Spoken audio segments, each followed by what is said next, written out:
La malédiction des pharaons. Un phénomène mystérieux qui, depuis des siècles, captive l'imagination du monde entier. Mais est-ce une simple légende, un mythe façonné par le temps? Ou existe-t-il vraiment une force surnaturelle qui se cache derrière ces récits énigmatiques?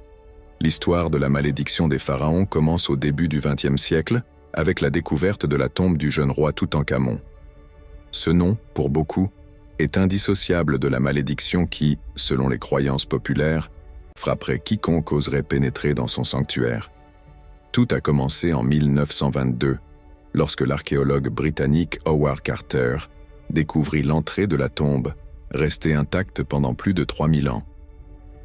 Dès l'ouverture de cette dernière, des événements mystérieux commencèrent à se produire. Le plus marquant fut la mort prématurée de Lord Carnarvon, le financier qui soutenait les fouilles. Moins de 2 mois après la découverte, Carnarvon mourut d'une infection après avoir été mordu par un insecte. Les rumeurs commencèrent à se propager. La malédiction des pharaons avait frappé. Mais Carnarvon n'était pas le seul à subir la fatalité. Plusieurs autres membres de l'expédition perdirent la vie dans des circonstances mystérieuses, ce qui amplifia l'aura de la malédiction. Les journaux de l'époque ne tardèrent pas à relayer ces événements tragiques, nourrissant ainsi la croyance selon laquelle quiconque briserait le sommeil des pharaons risquait une fin tragique. Les faits se succédaient avec une précision presque macabre. Par exemple, l'écrivain et journaliste britannique Arthur Weigall, qui avait couvert les fouilles de la tombe, perdit sa vie peu de temps après avoir écrit un livre sur l'expédition. Et même ceux qui étaient indirectement liés à la découverte furent touchés par des tragédies. Des membres du personnel de Carter, des membres de leur famille, et même des journalistes furent frappés par des malheurs inexpliqués. Alors, que penser de tout cela?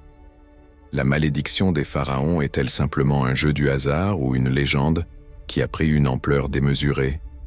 Est-ce que des forces surnaturelles protègent les tombeaux des anciens rois d'Égypte? Ou bien les décès tragiques sont-ils dus à des coïncidences, à des conditions de vie insalubres ou à des maladies infectieuses cachées dans les tombeaux antiques?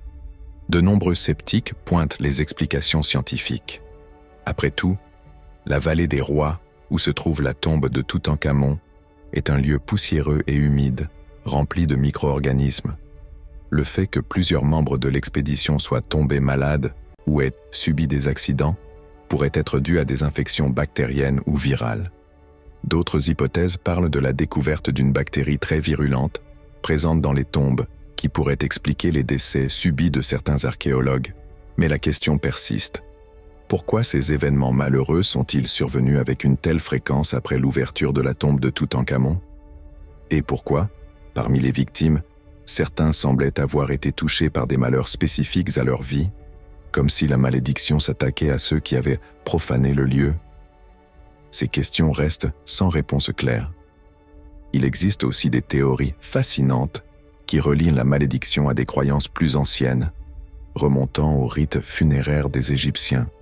La civilisation égyptienne antique croyait fermement que les morts avaient besoin de protection pour rejoindre l'au-delà. Peut-être les pharaons, à l'apogée de leur pouvoir, ont-ils voulu imposer un sortilège, une malédiction pour protéger leurs tombeaux et ses trésors des voleurs et des curieux. Un autre aspect intrigant de la malédiction des pharaons est l'influence que ces histoires ont eue sur la culture populaire. Des livres, des films, des documentaires et même des jeux vidéo ont largement contribué à la propagation de cette légende.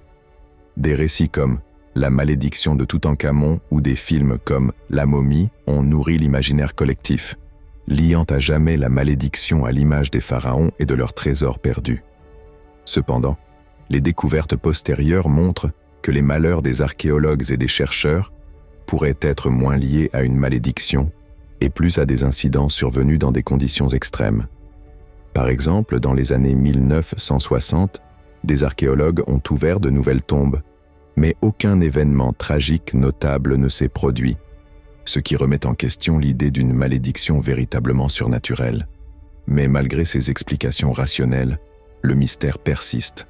Pourquoi certaines personnes, spécifiquement liées à la découverte de certaines tombes, ont-elles connu des destins tragiques? Le hasard peut-il vraiment expliquer un enchaînement d'événements aussi frappants? Au final, la malédiction des pharaons reste un mystère que ni les chercheurs ni les sceptiques ne parviennent à résoudre entièrement. Est-ce une simple légende amplifiée par la peur et l'imagination? Ou bien est-ce un avertissement, un dernier vestige des anciennes croyances égyptiennes, protégeant les secrets et les trésors des pharaons? La vérité se trouve peut-être quelque part entre les deux.